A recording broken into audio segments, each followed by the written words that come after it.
घर की बेटी दाल बराबर। आन्या डांस करने में उस्ताद। एक स्टेप जो वो देख लेती तो हूबहू उसे उतार देती। अरे आन्या बेटा, मेरी बेटी को भी डांस सिखा देना, उसका एनुअल प्रोग्राम है।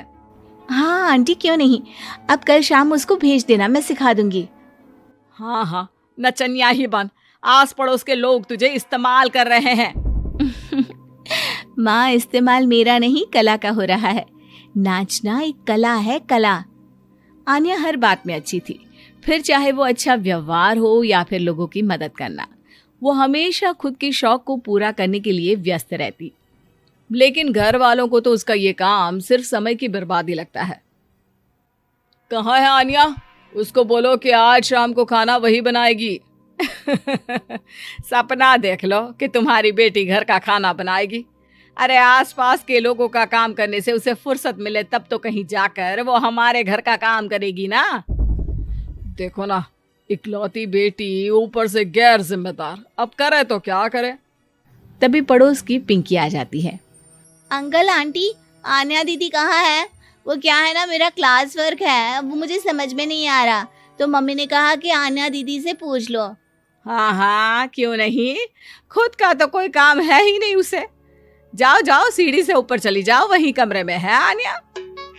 एक रोज शहर में डांस कंपटीशन वाले लोग आते हैं, जहां आन्या का डांस सबको पसंद आता है। क्या बात है, छोटे से शहर में इतना टैलेंट? बेटा, कौन सिखाता है आपको? कोई नहीं सर, वो क्या है ना, मैं टीवी देखकर सीख जाती हूँ। अरे वाह, और आपके मम्मी पापा कहाँ हैं? वो नहीं आए? नहीं, वो लोग नहीं आए हैं। आन्या कंपटीशन जीत जाती है और घर में टीवी वाले आन्या का इंटरव्यू लेने आते हैं। अरे क्या है, कहाँ घुसे जा रहे हो, क्या हो गया? आप आन्या की माँ है ना?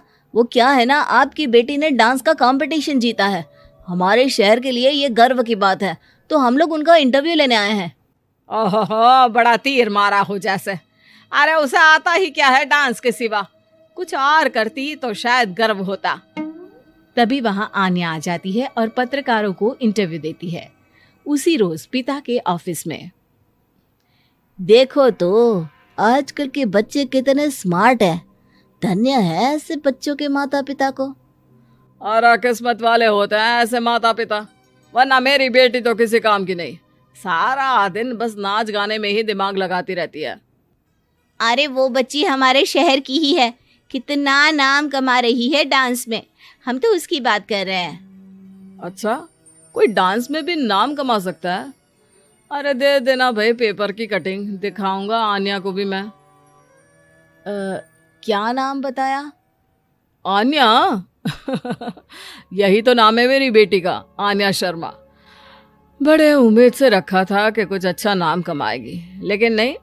आजकल के बच्चों को माँ पापा की इमोशन की कदर है क्या?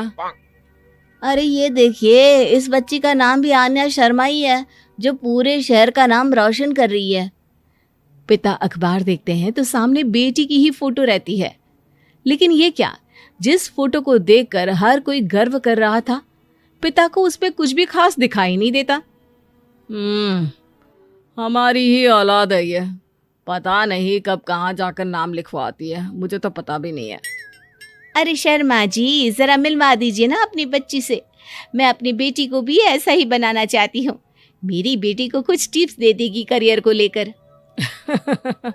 अच्छा, ये दिन आ गया आपकी बेटी के, ले आइए कभी भी, लेकिन बाद में अफसोस ना करिएगा। सभी को आन्या के पिता की बात पर हैरानी होती है कि इतनी टैलेंटेड लड़की के माता पिता आखिर उससे चाहते क्या है। पिता घर आते हैं और माँ से कहते हैं, पता है तुम्हारी लड़की क्या कर रही है, या फिर ऐसे ही व्यस्त रहोगी हमेशा? अरे पता है मुझे, पर आपको कैसे पता चला? अरे कुछ पत्रकार आए थे, पता नहीं कहाँ कौन सा कंपटीशन जीत कर आई है। नजर रखा करो उस पर। तभी वहां पड़ोसन आ जाती है, जो पति पत्नी दोनों ही डॉक्टर होते हैं। नमस्ते भाभी, बधाई हो आपको आन्या की कामयाबी की। भाई भगवान बेटी दे तो ऐसी। कहाँ है वो? सच में आपको ऐसा लगता है कि भगवान ऐसी बेटी दे? तो ले जाइए ना अपने साथ, रखिए 2-4 दिन, खुद ही पता चल जाएगा। और नहीं तो क्या, सारा दिन करती क्या है, कहाँ रहती है, हमें तो कुछ पता नहीं होता, ना बताती है ना पूछती है। खैर देखिए, वो वक्त अब गया जब माता पिता बनकर बच्चों की परवरिश की जाती थी। अब तो बच्चों को साथ बिठाकर बात करना जरूरी है। वो क्या कहते हैं, बच्चे के दोस्त बने।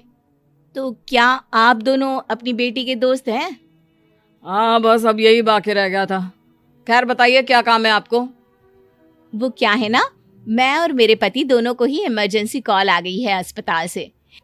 मेरी बेटी आन्या की अच्छी दोस्त है, तो मैं क्या उसे आन्या के पास छोड़ दूं अगर वो फ्री है तो? माँ कुछ बोलती उतने में ही आन्या आ जाती है।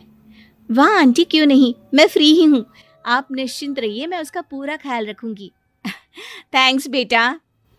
वो अपनी बेटी उनके घर छोड़ जाती है, जो आन्या की उम्र की ही होती है। ये क्या मजाक है आन्या? हम लोगों को सोना भी होता है और हर घर का अपना कायदा होता है। मुझे बिल्कुल पसंद नहीं है कि तुम किसी को भी घर में घुसा लो। धीरे बोलिए पापा, कैसी बात कर रहे हैं? अंकल आंटी डॉक्टर है, पता है ना डॉक्टर का फर्ज क्या होता है। अगर वो किसी की जिंदगी बचा रहे हैं तो क्या हमारा फर्ज नहीं बनता कि हम भी उनकी किसी न किसी तरह से मदद करें? आपको तो पता है घर पर अकेले रहना कितना अनसेफ है। हाँ, तो दुनिया को सेफ करने का जिम्मा तू नहीं ले रखा है? अरे बहुत महंगे अस्पताल के डॉक्टर हैं वो लोग, खूब पैसा मिलता होगा, लेकिन ये नहीं कि मेड रख ले। क्या कहती आन्या, कैसे माँ पिता को समझाती कि किसी की मदद करना कोई बुरी बात नहीं है। खैर कुछ महीनों बाद आधी रात को माँ जोर जोर से चिल्लाकर आन्या के कमरे में जाती है। बेटा बेटा आन्या, पापा के सीने में दर्द हो रहा है, बेटा कुछ कर। हाँ माँ, मैं डॉक्टर को फोन करती हूँ।